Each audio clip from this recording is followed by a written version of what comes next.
अस्सलामुअलैकुम, hello and welcome. पिछली videos में हमने रिप्रोडक्शन के हिसाब से हमने डिस्कस किया था। हमने एक्सेसरी ग्लैंड्स हमारा मेन टॉपिक है और उसमें हमने सेमिनल वेसिकल पिछली वीडियो में डिस्कस कर लिए थे। ठीक है, अगर हम सेकंड ग्लैंड पे आएँ तो सेमिनल वेसिकल से सेकंड ग्लैंड हमारे पास क्या है, प्रोस्टेटिक ग्लैंड, यानी प्रोस्टेट क्या है। तो आज हम प्रोस्टेट को डिस्कस करेंगे। ये क्लिनिकल कोरिलेशंस के हिसाब से भी इम्पोर्टेंट है, तो इस वजह से इसकी हम थोड़ी बहुत एनाटमी डिस्कस करेंगे और हिस्टो इसकी मोस्ट इंपॉर्टेंट वो डिस्कस करेंगे और फिजियोलॉजी डिस्कस करेंगे। ठीक है, तो प्रोस्टेट से नीचे आए तो ये हमारे पास बल्बोयूरेथ्रल ग्लैंड्स है। ये भी इसी वीडियो में डिस्कस कर लेंगे या नेक्स्ट वीडियो में डिस्कस करेंगे। ठीक है, प्रोस्टेट को अगर हम देखें तो प्रोस्टेट लोकेटेड कहाँ है, ये अगर आप देखें तो जो ब्लैडर से नीचे यूरिथ्रा आ रहा होता है, तो यूरिथ्रा का जो फर्स्ट पोर्शन है उसको सराउंड कर रहा होता है। फर्स्ट पोर्शन को इसी वजह से हम क्या कहते हैं, प्रोस्टेटिक यूरेथ्रा कहते हैं। ठीक है, यानी यूरेथ्रा के फर्स्ट पोर्शन को सराउंड कर रहा होता है और अगर हम लोकेशन देखें तो लेसर पेल्विक के अंदर लोकेट कर रहा होता है। ठीक है, अगर हम इसकी शेप देखें तो ये पिरामिडल शेप, ठीक है, इसकी शेप क्या है, पिरामिडल शेप है। तो इसका एक एपिक्स होगा, एक बेस होगा। ठीक है, एपिक्स यहाँ लाई कर रहा है, ये नीचे आपके पास यूरोजेनिटल डायाफ्राम है। ठीक है, दिस इज़ रेड जो है यूरोजेनिटल डायाफ्राम है और एपिक्स इस पे लाई कर रहा है। ठीक है, और बेस जो है हमारे पास, बेस के जो मस्कुलर फाइबर्स होते हैं वो ऊपर, ये आपके पास ब्लडर है और बेस के जो मस्कुलर फाइबर्स होंगे ये उसके साथ कंटिन्यूस हो रहे होते हैं। ठीक है, और ये इसकी शेप आ गई। अब हमारे पास क्या है कि इसका जो अगर हम रिलेशंस देखें, यानी जो इसके अगर रिलेशंस देख लेते हैं तो रिलेशंस में इसके आ जाएगा, यानी अगर हम इसको वो देखें, ये क्या है कि पोस्टीरियर सेक्शन है। अगर हम इसका सेजिटल सेक्शन देखें तो सेजिटल सेक्शन में ब्लैडर कुछ इस तरह का, सपोज इस तरह का है सेजिटल सेक्शन में, तो उसके पोस्टीरियरली क्या है, यानी ये ब्लैडर के पोस्टीरियरली क्या है कि एम्प्यूला ऑफ एनल कैनाल। जो एनल कैनाल इसके पीछे से, यानी ये पोस्टीरियर है और इसके आगे इस तरह लाई कर रहा होता है। ठीक है, यहाँ से एक फेशिया आ रहा होता है जिसको हम कहते हैं रेट्रोविजाइकल फेशिया। ये फीटल लाइफ में यहाँ ये पेरिनियल बॉडी होती है, यहाँ तक पहुँचता है फीटल लाइफ में। ठीक है, ऐसे पाउच बनाता है यहाँ फेशिया। तो इसके रिलेशंस में हम ये भी देख लेते हैं। ये क्या है, हमारे पास एनल कैनाल का एम्प्यूला है पोस्टीरियरली, यानी तकरीबन लास्ट पोर्शन है, और ये क्या है, सपोज करते हैं ब्लडर है। ठीक है, इसके इंटीरियरली क्या होगा, यहाँ हमारे पास क्या होगा, प्यूबिक सिम्फिसिस होगा। क्या है, इंटीरियरली प्यूबिक सिम्फिसिस है और प्यूबिक सिम्फिसिस और इस ब्लैडर के दरमियान में थोड़ा सा फैट होगा जिसको हम कहते हैं, यानी कि रेट्रो सिम्फिसिक फैट। ये हमारे पास फैट होता है और इंटीरियरली क्या आ गया, प्यूबिक सिम्फिसिस और फैट आ गया। पोस्टीरियरली हमारे पास क्या आ गया, posteriorly ampulla of the anal canal. Ampulla of anal canal से हमारे पास किस से सेपरेट करता है, तो इसको हम कहते हैं फीटल लाइफ में रेट्रोविजाइकल पाउच नीचे पेरिनियल बॉडी तक आएगा। लेकिन बाद में क्या होता है कि ये इस तरह डी जनरेट होकर, यानी ये फिल होता जाता है, यानी ये दो लेयर्स आपस में जुड़ती जाएंगी और ये बिल्कुल शेलो। अब रेट्रोविजाइकल पाउच यहाँ शेलो से डिप्रेशन रह गया, शेलो, और ये चीज़ क्या बन गई, ये एक फेशिया बन जाता है जो ब्लैडर को, यानी एम्प्यूला ऑफ इससे सेपरेट करता है एम्प्यूला से। इसको हम कहते हैं fascia of D non Villiers. ठीक है, क्या कहते हैं, fascia of D non Villiers. ये चीज़ यानी रेट्रोविजाइकल पाउच की 2 लेयर से बना है, which is called fascia of D non Villiers. ठीक है, डी नॉन विलियर्स, ये उसके इंटीरियर रिलेशन में आ जाता है। अगर हम लेटरली देखें तो लेटरली क्या होता है कि लिवेटर इनाई के कुछ फाइबर्स होते हैं लेटरली, यानी प्रोस्टेट हम ये साइड से देख रहे हैं तो लेटरली इस तरह लिवेटर इनाई के कुछ फाइबर्स होंगे। अगर हम इन्फीरियरली देखें तो इन्फीरियर आपको ये नज़र आ रहा है, यानी इन्फीरियरली किस पे लाई कर रहा है, यूरोजेनिटल डायाफ्राम पे लाई कर रहा है। अगर पोस्टीरियरली देखें तो इसकी बेस किसके साथ कंटिन्यूस है, ऊपर ब्लैडर के साथ कंटिन्यूस है। ठीक है, इसके बाद हम इसके लोब्स देख लेते हैं।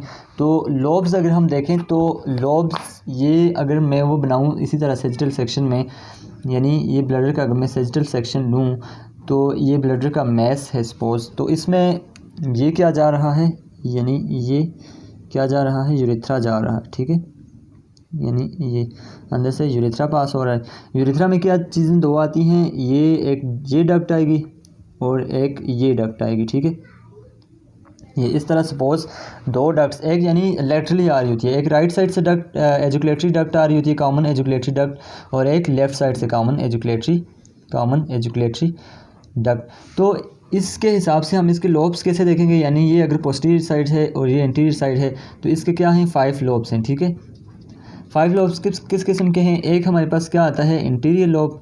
ठीक है, दूसरा क्या आता है, यानी पोस्टीरियर लोब। ठीक है, इंटीरियर लोब, पोस्टीरियर लोब, एक आ जाता है मीडियन लोब और 2 हमारे पास क्या आ जाते हैं लेटरल लोब, ठीक है, 5 लोब्स है। अब इंटीरियर लोब्स कौन सा है, जो हमारे पास यूरेथ्रा से इंटीरियर लोब लाई कर रहा है ना, तो ये वाला कौन सा आ गया, इंटीरियर लोब, ठीक है, ये इंटीरियर लोब।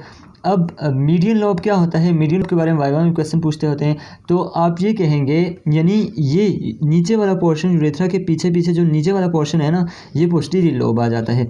अब पीछे वाला ही यानी यूरेथ्रा से पोस्टीरियर ही वो वाला पार्ट जो 2 एजुकुलेटरी डक्ट के दरमियान में आ जाता है, और यानी ये वाली जगह तकरीबन, ये अगर एजुकेटरी डक्ट यहाँ आ जाती है तो ये जो ऊपर को थोड़ा सा बल्ज भी हुआ होता है मीडियन लोब, इसको हम क्या कहते हैं, इस लोब को क्या कहते हैं, मीडियन लोब, ठीक है। यानी ऊपर मीडियन लोब 2 एजुकेटरी डक्ट के दरमियान, और अगर यूरेथ्रा के पोस्टीरियरली ही क्या आ जाता है, पोस्टीरियर लोब, इंटीरियर लोब, और लेटरली हमारे पास क्या आ जाता है, लेटरल लोब। लेटरली इस पिक्चर से सही नजर आएगा ये, एंड ये लेटरली क्या आ जाता है, लेटरल लोब्स। तो ये आ गए उसके लोब्स। अगर हम अब इसकी अगर हिस्टो पे जाएं तो हिस्टो से रिलेटेड हमारे पास क्लिनिकल कोरिलेशन भी है कि यानी किस तरह से जोन्स हैं, ठीक है।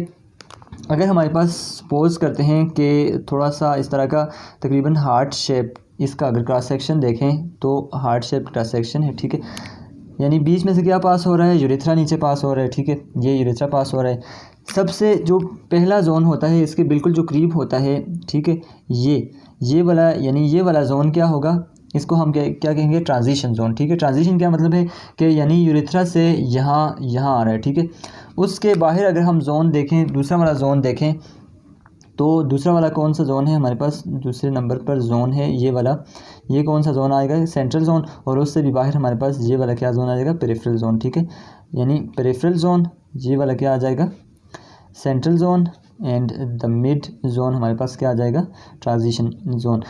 जोन्स के हिसाब से, अच्छा जोन्स को किस लिए डिवाइड किया गया है कि यहाँ से जो ग्लैंड्स होंगे, यानी ये वाले जो ग्लैंड्स होंगे, यहाँ जो ट्रांजिशन जोन में ग्लैंड होंगे ना, तो वो यूरेथ्रा में डायरेक्टली पास करेंगे, ठीक है।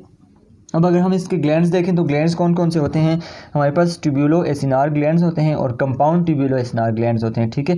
ट्यूब्यूलो एसिनार ग्लैंड्स का क्या मतलब है कि यहाँ एसिनाई होंगी और फिर आगे ट्यूब्यूल्स होंगी, और ट्यूब्यूल्स यानी यूरेथ्रा में जाकर ड्रेन करेंगी। यहाँ भी ये होगा, यहाँ के अगर ट्यूब्यूलो एसिनार ग्लैंड्स डायरेक्टली यहाँ जाकर ड्रेन करेंगे, ठीक है, यानी ट्रांजिशन जोन वाले ट्यूब्यूलो एसिनार ग्लैंड्स। और अगर हम उसके ऊपर देखें सेंट्रल जोन से, यानी जो ग्लैंड्स आएंगे वो इस ट्रांजिशन जोन में से पास होकर यूरेथ्रा में ड्रेन करेंगे, ठीक है। क्योंकि जो प्रोस्टेटिक ब्लैडर होता है इसकी सिक्रीशंस क्या होता है कि यूरेथ्रा में ड्रेन होती हैं सारी की सारी। जिस तरह हमारे पास इसकी सिक्रीशन यहाँ होंगी, इस तरह सेमिनल वेजिकल की सिक्रीशन एजुकुलेटरी डक्ट के थ्रू यानी यहाँ होंगी, इसी प्रोस्टेटिक यूरेथ्रा में होंगी, और इसकी सिक्रीशंस यानी इस यूरेथ्रा में होंगी, बल्बो यूरेथ्रल ग्लैंड की, ठीक है।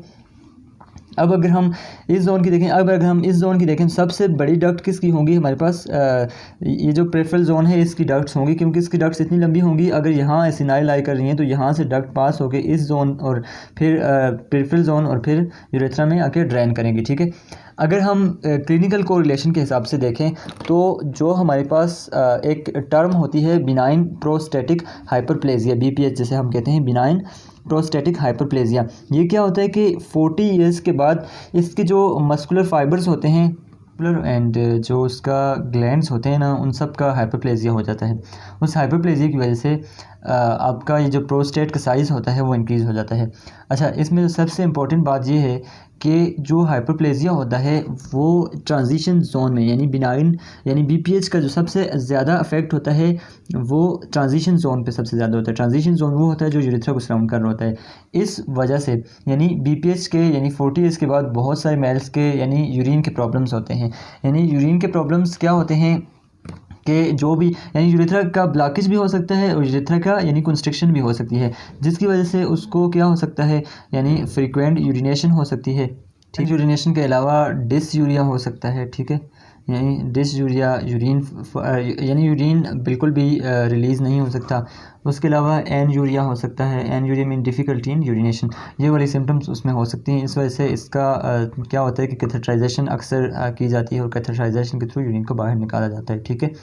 ये हमारे पास क्या है कि ट्रांजिशन जोन का सबसे बड़ा प्रॉब्लम है। अगर हम इसके प्रॉपर हिस्टो देख लेते हैं कि प्रॉपर हिस्टो किस तरह होती है, तो जिस ग्लैंड को भी देखते हैं उसका एक होता है स्ट्रोमा और एक होता है हमारे पास क्या होता है, एक होता है स्ट्रोमा और एक होता है पेरेन्काइमा।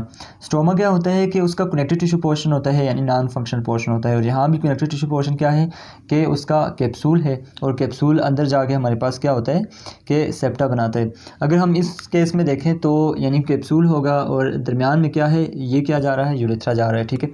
अगर हम वो देखें तो कि यूरेथ्रा के सराउंड कौन सा हमारे पास एक ट्रांजिशन जोन होता है, ठीक है, और ट्रांजिशन जोन के बाहर हमारे पास क्या होगा, सेंट्रल जोन होगा, और सेंट्रल जोन से बाहर क्या होगा, पेरिफेरल जोन, ठीक है। अगर कैंसर को हम देखें, अच्छा इसमें क्या होगा कि अगर हम हिस्टो देख लेते हैं तो एक होगा स्ट्रोमा पार्ट में क्या होगा, कैप्सूल होगा और अंदर सेप्टा गया होगा, यानी कनेक्टिव टिश्यू अंदर गए होंगे, जिसमें लैम्फ वेसल्स होंगी, जिसमें ब्लड वेसल्स होंगी, जिसमें नर्व्स होंगी, ठीक। उसके अंदर क्या होगा कि ये जो इसका यानी पेरेन्काइमा होता है, parenchyma mean functional part, one is stroma and दूसरा पेरेन्काइमा। फंक्शनल पार्ट इसका क्या है कि ग्लैंड्स हैं, ठीक है। ग्लैंड्स क्या हैं, इस तरह ग्लैंड्स होते हैं। अगर हमारे पास ट्रांजिशन जोन के ग्लैंड्स हैं तो ये हमारे पास इस तरह इंटर होंगे, ठीक है, यानी यहाँ से ही इंटर होंगे ये। अगर हमारे पास इस यानी ट्रांजिशन जोन के बाद जो दूसरा हमारा सेंट्रल जोन है उसके जो ग्लैंड्स होंगे वो इस तरह हमारे पास इंटर होंगे, कुछ इस तरह से इंटर होंगे, ठीक है। ये इससे क्या होगा कि एसिनाई होंगी, यानी ट्यूब्यूलो एसिनार ग्लैंड्स है ना, और आगे ट्यूब्यूल्स होंगी, ठीक है, इस तरह से इंटर होंगे इसमें, यानी ये उसकी हम हिस्टो कह सकते हैं कि हिस्टो, ठीक है। इस तरह अगर हम सबसे बाहर वाले ग्लैंड के देखें तो सबसे बाहर पेरिफेरल जोन से जो ग्लैंड जाएंगे वो इसमें से दोनों जोन्स में से पास होके जाएंगे, ठीक है, इस तरह जाएंगे ये। अगर हम अब ये देखें कि जो वो होता है कैंसर होता है, यानी एक तो क्या आ गया, BPH आ गया, यानी बिनाइन प्रोस्टेटिक हाइपरप्लेजिया। दूसरा क्या है, कैंसर, यानी कैंसर जो प्रोस्टेट का कैंसर होता है मेल में, ये most commonest type of the cancer है, ठीक है, यानी सबसे जो मेल में सबसे जो कॉमन कैंसर होता है वो यही प्रोस्टेट का कैंसर होता है, ठीक है। MCQs के लिहाज से ये इंपॉर्टेंट है कि ये कैंसर सबसे पहले कौन से जोन को इफेक्ट करता है, तो ये कैंसर सबसे पहले पेरिफेरल जोन को अफेक्ट करता है, ठीक है। यानी BPH क्या था, सबसे पहले ट्रांजिशन जोन, उसकी जो यूरिनेशन की जो सिम्टम्स होंगी वो अर्ली होंगी, ठीक है, ये चीज़ याद रखने की है। जो कैंसर का हमारे पास क्या होगा, कैंसर मोस्ट कॉमनेस्ट है, लेकिन जो कैंसर की सिम्टम्स होंगी यानी ये बहुत देर तक एसिम्टोमेटिक रहेगा, क्योंकि पेरिफेरल जोन से स्टार्ट होगा, उसके बाद सेंट्रल जोन, और उसके बाद हमारे पास ट्रांजिशन जोन तक जाएगा, तो तब तक ये क्या रहेगा, एसिम्टोमेटिक रहेगा। और जब यहाँ पहुँचेगा और जब इसको कंस्ट्रिक्ट करेगा तो इसकी यानी ब्लॉकेज, तो डिफ़िकल्टी है ब्लॉकेज ना हो, लेकिन उसकी जो सिम्टम्स होगी यूरिनेशन की वही सिम्टम्स होगी, यानी एनयूरिया, डिसयूरिया और फ्रिक्वेंट यूरिनेशन, ये वाली सिम्टम्स काफ़ी लेट होंगी, ठीक है। इस वजह से कैंसर जो होता है एसिम्टोमेटिक होता है बहुत देर तक। तो ये उसके हिस्टोलॉजिकल पॉइंट्स थे और साथ क्लिनिकल कोरिलेशन हमने कर लिया है। अगर हम इसके फंक्शंस देखें यानी फिजियोलॉजी देखें तो हमें ये देखना पड़ेगा कि ये कौन कौन सा सब्सटेंस हमारे पास रिलीज़ करता है, ठीक है। अगर हम सब्सटेंस देखें कौन कौन से रिलीज़ करता है, इसकी जो फिजियोलॉजी अगर देखें तो 20 to 30% इसकी सिक्रीशंस होती हैं, ठीक है। यानी जो सीमन होता है, सीमन में हमने ये कर पड़ा था कि सेमिनल वेजिकल की सिक्रीशन क्या थी, 70% थी, 60 to 70%, ठीक है। और इसकी सिक्रीशंस कितनी है, 20 to 30, और जो लास्ट ग्लैंड है इसकी 5 to 10% सिक्रीशंस होती हैं, ठीक है, बल्बोइरेथ्रल या कॉपर्स ग्लैंड। अब सिक्रीशंस में होता क्या क्या है, तो वो चीज़ अगर हम देखें तो सिक्रीशन में क्या होता है, सबसे पहले हम ये देखेंगे एसिड फॉस्फेटेज होता है, ठीक है। इसके अलावा हमारे पास क्या होता है कि फिब्रोलाइसिन होता है, ये चीज़ें देख लेते हैं, फिब्रोलाइसिन।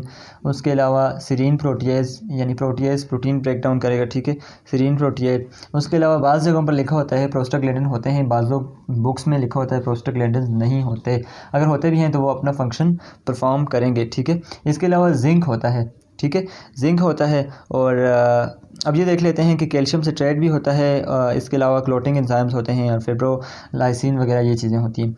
अगर हम इनके फंक्शन देखें तो सबसे पहले हम ये कहेंगे कि सीमन की जो सिक्रीशंस है उसका 20 to 30% सिक्रीशन में हेल्प करता है, यानी उसकी सिक्रीशन का पार्ट बनता है। दूसरी अगर हम फंक्शन देखें तो ये जो फिब्रोलाइसिन है और जो सीरीन प्रोटीएज है, ठीक है, ये जो दोनों हैं सीरीन प्रोटीएज और फिब्रोलाइसिन, ये लिक्विफेक्शन में हेल्प करते हैं। लिक्विफेक्शन का मतलब है कि जो सीमन होता है उसके फ्लो में हेल्प करेंगे, यानी उसको लिक्विड टाइप बनाने में हेल्प करेंगे। क्या है कि लिक्विफेक्शन में हेल्प करेंगे, ये जो सीरीन प्रोटीएज और ये हैं, ठीक है। इसके अलावा हमारे पास प्रोस्टाग्लैंडिन्स भी ऑब्वियसली जो स्पर्म होता है उसकी जो मूवमेंट होती है यूट्रस के थ्रू यानी फीमेल जेनिटल ट्रैक्ट के थ्रू मूवमेंट होती है, उसमें हेल्प करते हैं। अगर हम जिंक को देखें तो जिंक कंटेनिंग लोग जिंक कंटेनिंग फूड्स भी बहुत खाते हैं। वो इसलिए खाते हैं कि जो जिंक होता है ये डीएनए को स्टेबल रखने में हेल्प करता है। ठीक है, डीएनए जब स्टेबल होगा तो तभी हमारे पास स्पर्म का यानी स्ट्रॉन्ग होगा और फर्टिलाइजेशन ईजिली होगी या फर्टिलाइजेशन में आसानी होगी। ठीक है, तो डीएनए को स्टेबल रखने में हमारे पास क्या हेल्प करता है, जिंक हेल्प करता है। तो ये था उसका फंक्शंस। अच्छा फंक्शन था, तो बाकी thank you so much for watching this, और नेक्स्ट वीडियो